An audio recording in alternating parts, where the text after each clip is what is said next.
Well, good morning, friends. Mark Holmes here with my buddy Cowboy Joe Booth, as well as Joe Bear in the house. And as always, I want to thank you all for watching, commenting, subscribing, and being part of the Joe Booth Sports Report.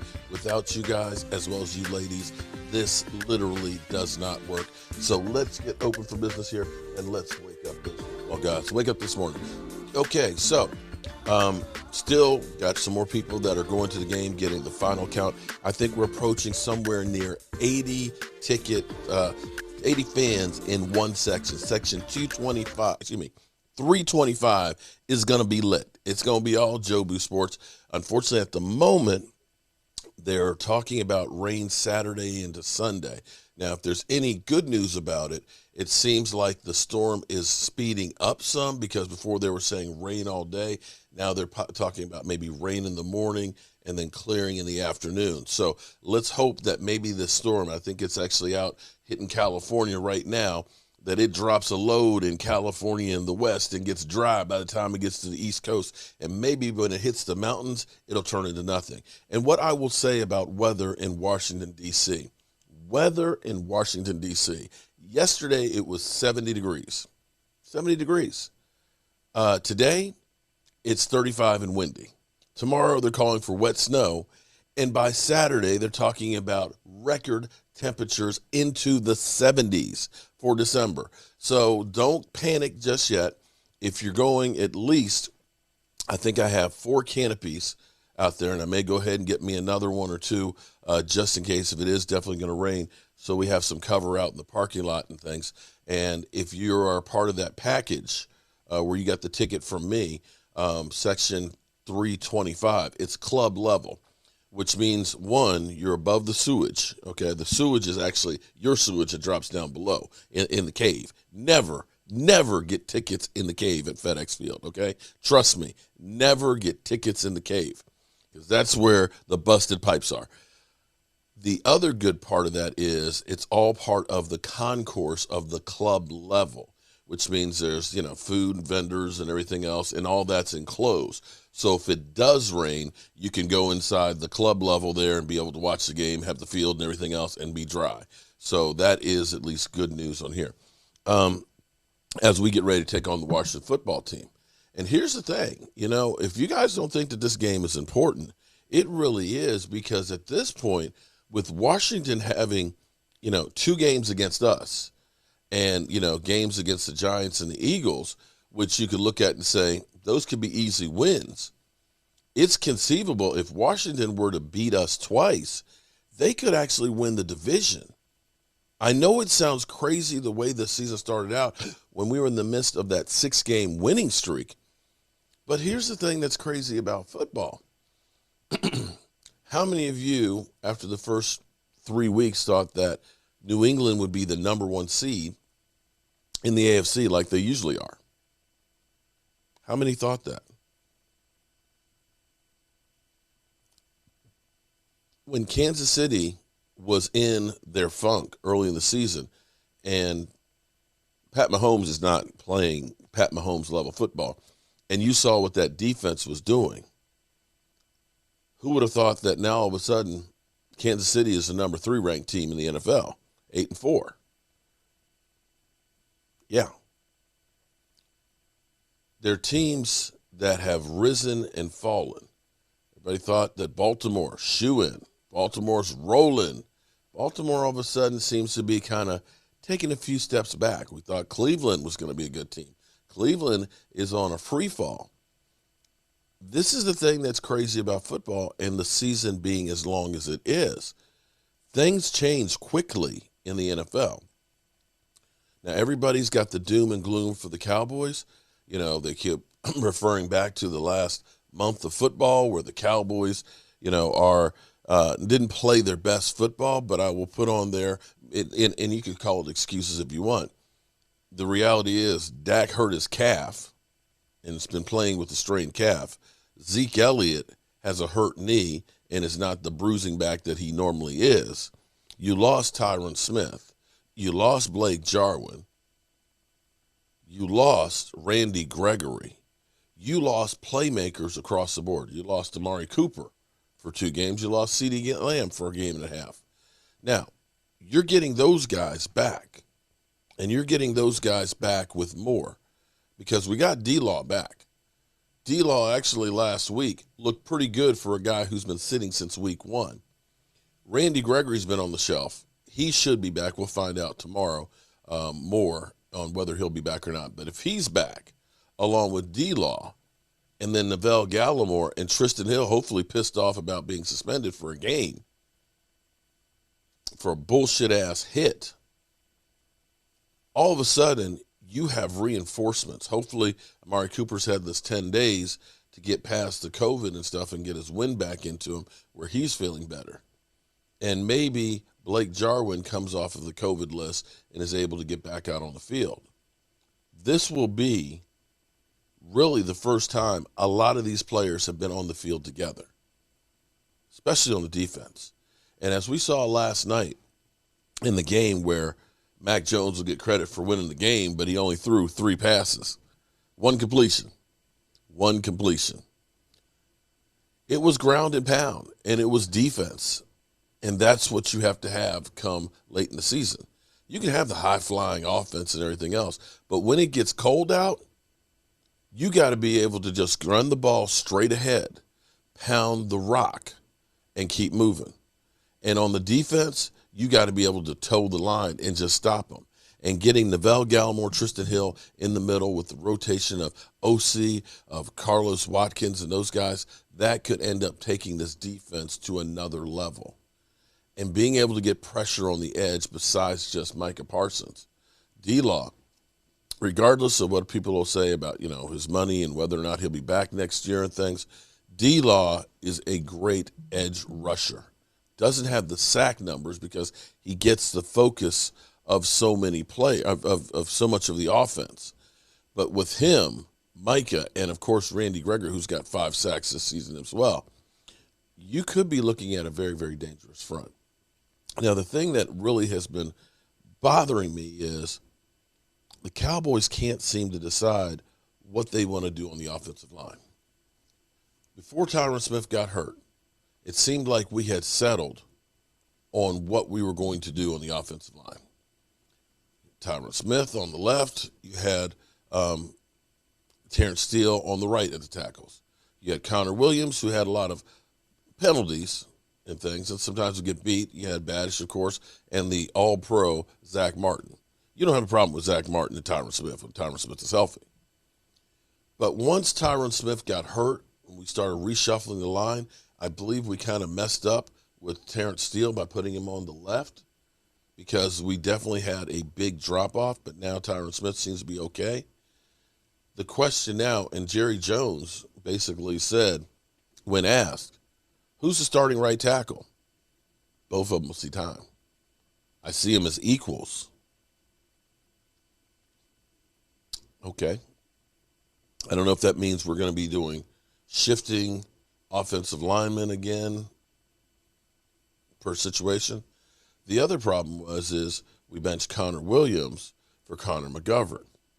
Connor McGovern has played good at times, but Connor McGovern is still very raw, very young, and has a hard time getting to the second level. And by that I mean, as a guard, you have to understand, as a guard, you're going to do more pulling and having to get to the linebackers. Usually you are uncovered, and your job is to be able to get that scraping linebacker to keep him from making the play. That's how you get those big plays. And thus far, Connor McGovern's having a hard time getting to those linebackers. He doesn't seem to have either the right technique as far as angles go, or he just doesn't have the speed to get there. And make no mistake about it, you can take a 3-yard run, but if you can get that linebacker, it could be a 15, 20, or even to the house. So we do have some problems that have to be solved, going forward this week and per the rest of the season with that offensive line.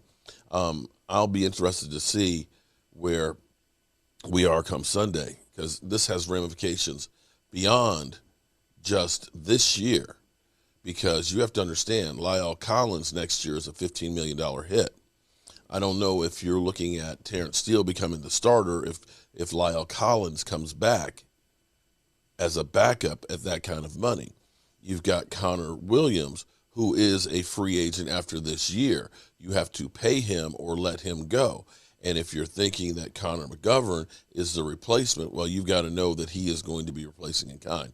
So we have a lot of things that are going on that we have to figure out right now and going forward. So I wanted to listen to Get Up this morning as they go through and they autopsy the Dallas Cowboys body and the doom and gloom, of course, of how bad the Cowboys are. Offense, their second lowest output of the year in terms of points per drive. The other two games on the screen, which both happened within the past month, each resulted in losses by 10-plus points. Last night might just have been a case, as we bring it out to the group here, where the Saints just did not have enough offensively with Taysom Hill, or maybe anybody playing quarterback, to be fair, to match Dallas. And so, RC, it feels like a weird question to ask coming off a win, but do you feel better or worse about the Cowboys right now than you did yesterday? I continue to feel worse and worse about the Cowboys every single week. When you watch this team, there was so much going on that was good early on in the season. There was always a bright spot to every close game. Obviously, the only loss at that time was the Tampa Bay Buccaneers, but you felt like the quarterback was playing at an MVP level. The run game was at an elite level. The protection was exactly where it needed to be, and this defense was at some points opportunistic and at other points stingy. We aren't getting that football team anymore. This was a team that, to me, was the best in the NFC early on in the season through the first half. This was a team that I had above the Arizona Cardinals, a team I had above the Tampa Bay Buccaneers, a team I even had above the Green Bay Packers. This was the team I saw carrying the NFC into the Super Bowl. I no longer feel that. This is a team that's going to get into the playoffs, but this is a team that may struggle to even win one football game. Their quarterback isn't playing at as high a level as he used to be. The offensive line isn't blocking and inverting the line of scrimmage as they were. And this defense, though still not what it was last year, hasn't gained to a point or progressed to a point where they can cover up those holes offensively. You want to get Amari Cooper back in the fold. You want to get CeeDee Lamb playing like he was last night. And injured Ezekiel Elliott doesn't help. But Kellen Moore, Dan Quinn, Mike McCarthy, they have to stay in the lab, because right now this team isn't a championship team, and it's what the Dallas Cowboys may have been for the last quarter century. Yeah, and look, I think that's all right. And the Saints think they have a good defense. Yeah. But, Sacho, you were telling us this morning that as you watch the Dallas offense, you have some questions just about what might be going on inside there. I think that was really interesting.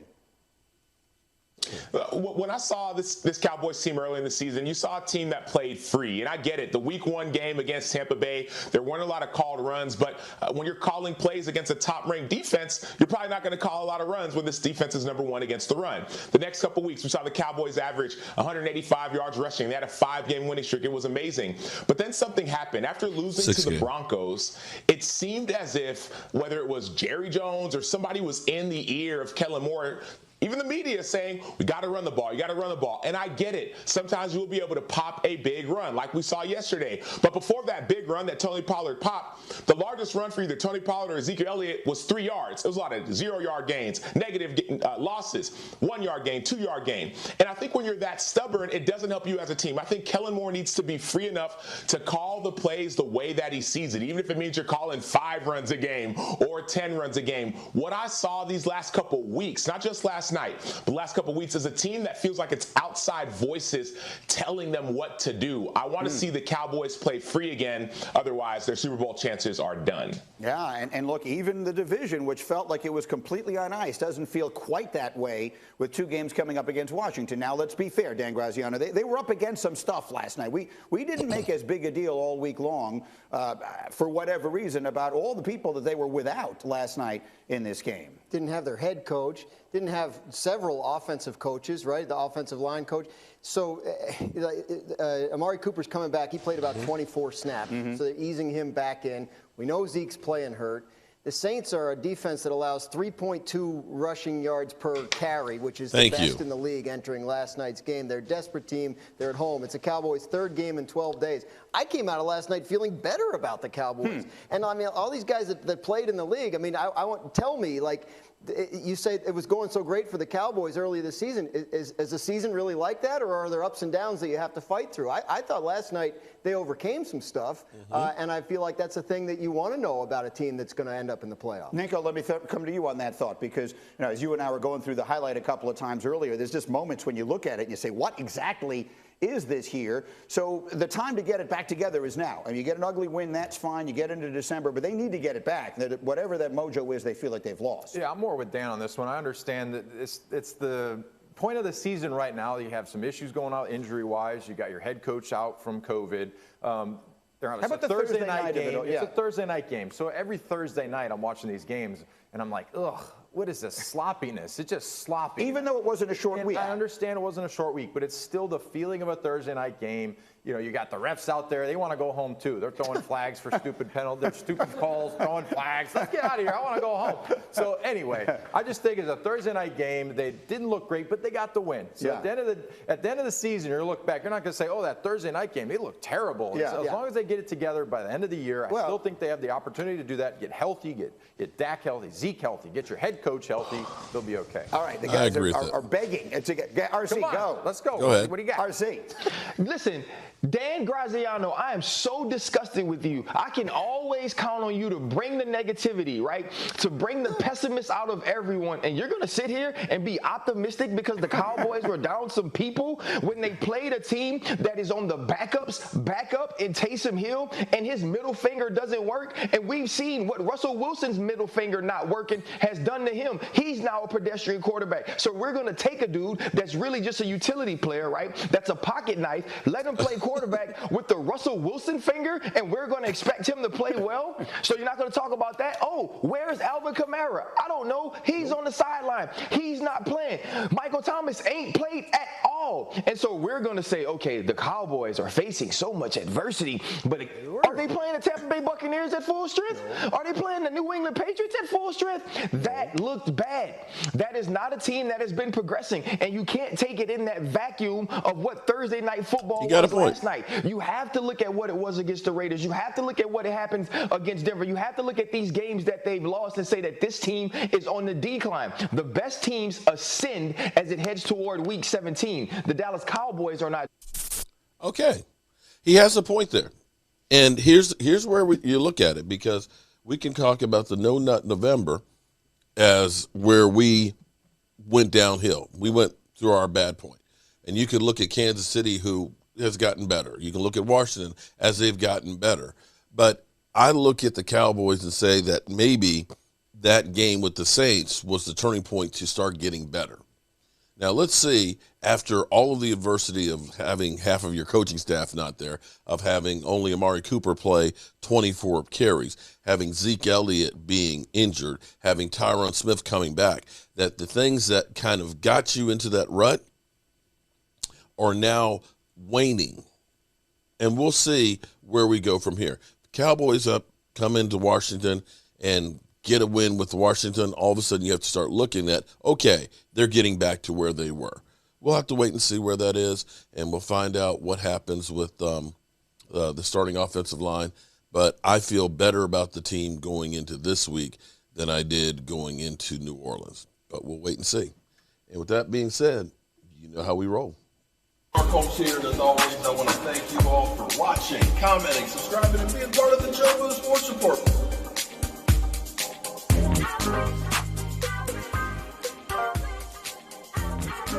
One hell of a job, and the only thing else I got to say is,